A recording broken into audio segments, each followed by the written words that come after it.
एक बार की बात है, एक छोटे से गांव में किसान रामू रहता था।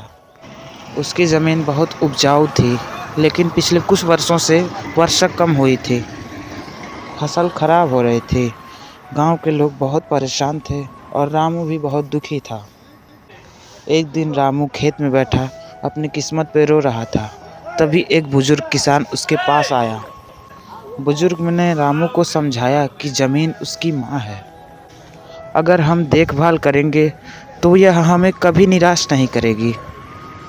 रामू ने बुजुर्ग की बात मान लिया और अपनी ज़मीन को बचाने के लिए संभव कोशिश करने लगा। रामू ने खेत में गोबर की खाद डाली और फसलों को टपक सिंचाई से करने लगा।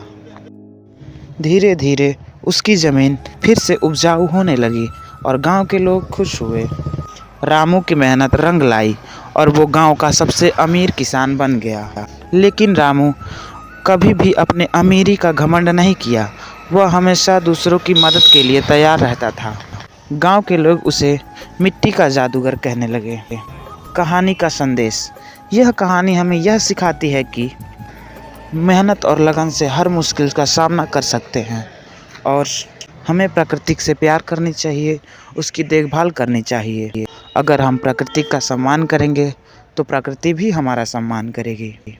अगर आप चाहते हैं कि ऐसी कहानियाँ आपके लिए लेकर आऊँ तो हमारे चैनल को सब्सक्राइब